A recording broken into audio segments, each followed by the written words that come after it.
En direct sur le plateau de TV Finance, la Bourse de Paris a démarré sa séance avec une petite hausse, plus 0,44% au moment où on se parle. Comme tous les lundis, on s'intéresse donc ce matin au CAC avec vous. Mathieu Serron, bonjour. Bonjour Deline.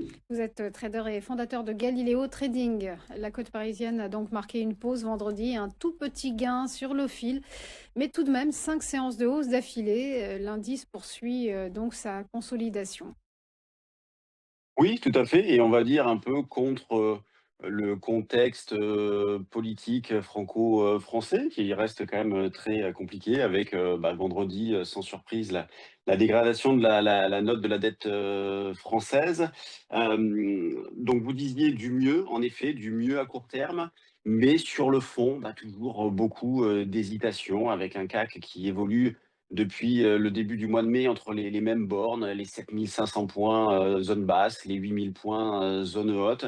Là, on est au milieu de cette zone-là, d'ailleurs, actuellement autour des 7 850 points, avec deux salles, deux ambiances, si j'ose dire. D'un côté, des marchés américains qui profitent toujours de l'engouement autour des valeurs intelligence artificielle, dont le news flow est toujours très positif, avec en ligne de mire aussi une baisse de taux à venir donc cette semaine, puisque mercredi soir, nous aurons la décision de la Fed concernant les taux d'intérêt. Une baisse de 25 points de base est largement anticipée. Je regardais encore ce matin, on est à 96% pour une baisse de 25 points de base. Certains analystes envisagent une baisse de 50, ce qui serait une véritable surprise pour les marchés, et donc un catalyseur de hausse supplémentaire. Sinon, quand on regarde le consensus CME FedWatch, on est sur 25 points de base à chacune des prochaines réunions jusqu'à la fin de l'année. Donc 25 points de base cette semaine, 25 points de base fin octobre et 25 points de base au mois de décembre.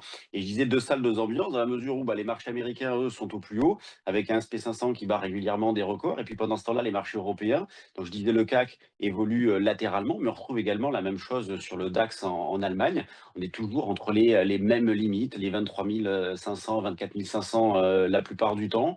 Donc on est vraiment dans une phase de pause, ce qui peut se comprendre d'ailleurs, parce que je le disais, des problèmes donc au niveau franco-français, mais des problèmes également, des tensions géopolitiques assez fortes. On a encore eu la semaine dernière des exemples avec la Pologne, la Russie, même la Roumanie ce week-end. Donc dans ce contexte-là, comment aborder les marchés? Eh bien, moi je continue de rester extrêmement opportuniste, en privilégiant, notamment quand on revient dans le bas de la zone, plutôt des achats sur repli. C'est ce que j'ai fait sur le CAC, c'est ce que j'ai fait sur le DAX également, considérant qu'à l'approche des zones support, donc la zone des 7500, 7600, sur le CAC, on a un potentiel de baisse épuisé, donc je privilégie les rebonds. Je m'appuie aussi beaucoup sur les options dans la mesure où la volatilité implicite est extrêmement basse.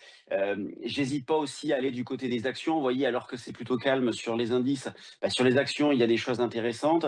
La semaine dernière, j'ai travaillé des petits capis US, comme par exemple Innodata, qui a été incroyable, avec une hausse de 75% sur la semaine. En France, vous avez OVH aussi, dont la configuration graphite est intéressante. C'est pour ça que dans des phases où, sur les indices, il n'y a pas non plus pléthore d'opportunités, il faut adopter une approche multi-asset en se disant, on va là où est l'animation, là où est la volatilité, là où les configurations graphiques sont les plus jolies. Sur les actions, je disais, il y a des choses à faire. Sur les cryptos, il y a des choses à faire. Moi, j'ai acheté, par exemple, j'ai renforcé une position Ethereum vendredi en fin de journée.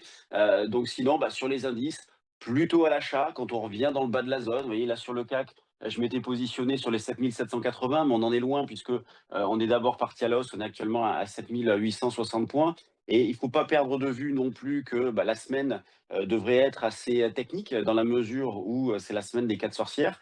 Vendredi, nous allons avoir les expirations, les échéances des contrats futurs et options, donc ce qui peut amener également de la nervosité, des mouvements erratiques en raison d'arbitrages qui vont apparaître entre les futurs et les options. Donc mécaniquement, les volumes vont augmenter à l'approche de la fin de semaine, mais ce qui ne sera pas annonciateur d'un catalyseur, en tout cas de flux, mais juste de positions qui seront arbitrées avec des débouclements d'un côté, des ouvertures de l'autre, et ce qui peut provoquer donc des mouvements un petit peu erratiques.